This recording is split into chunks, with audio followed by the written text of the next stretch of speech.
Welcome. Today we're visiting one of the most historically significant sites in South Carolina's backcountry, the old Waxhaw Presbyterian Church and Cemetery, located in Lancaster County, South Carolina. This site tells the story of a frontier community, a people of deep faith, and a nation in its earliest days. Here, beneath the Carolina pines, Scot-Irish immigrants built one of the first Presbyterian churches in the colony. Many of them would live, worship, fight, and eventually be laid to rest right here. The story of the old Waxhaw Church begins in the early 1750s. At that time, this area was sparsely populated and still largely wilderness. The region was named for the Waxhaw Indians, who once lived here, although by the time the settlers arrived, the native people had been nearly wiped out by disease and war.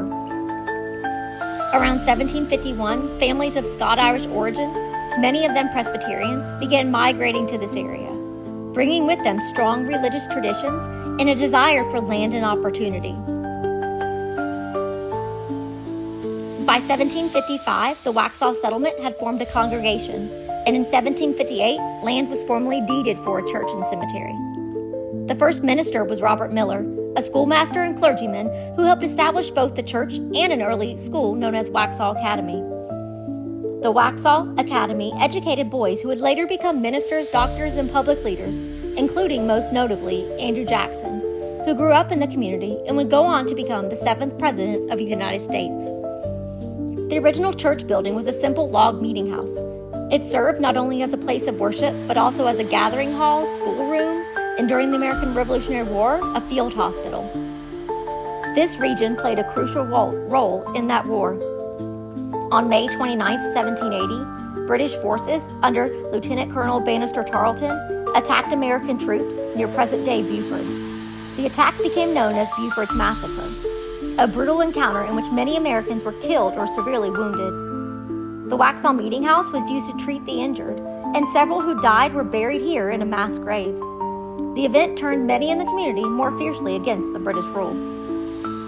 Among the community's most important figures was Elizabeth Hutchinson Jackson, mother of Andrew Jackson. Widowed and raising her sons alone, she volunteered as a nurse during the war. In 1781, while caring for American prisoners in Charleston, she contracted illness and died.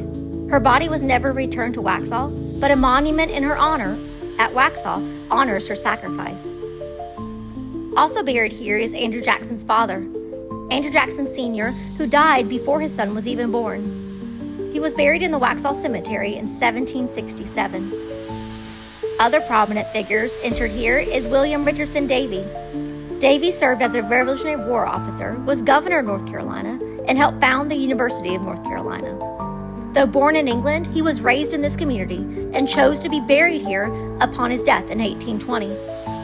His grave is located in the walled family enclosure, still visible today.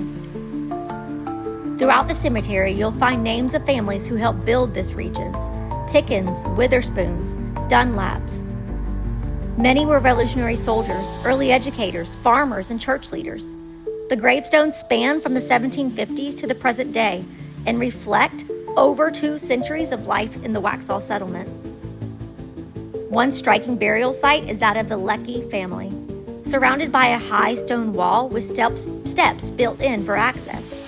Robert Leckie constructed that enclosure after the death of his wife and several children in 1820s. It serves as a reminder of how deeply family in this era honored their dead. The church itself had been rebuilt several times. The original log meeting house was burned by British troops during the American Revolution.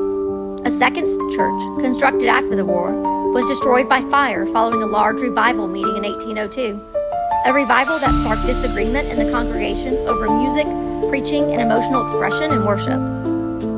The present structure dates to 1896 and was updated with brick veneer in the 1940s. In 1975, Old Waxhaw Presbyterian Church and Cemetery were added to the National Register of Historic Places, recognizing their importance in South Carolina and American history. Today, the church remains active and the cemetery is preserved. This is more than a burial ground. It is time and stone, a record of who we were and how we got here. The old Waxhaw Church tells the story of pioneers who forged communities from wilderness, of patriots who fought for independence, and of families who held tightly to their faith during hardship and change.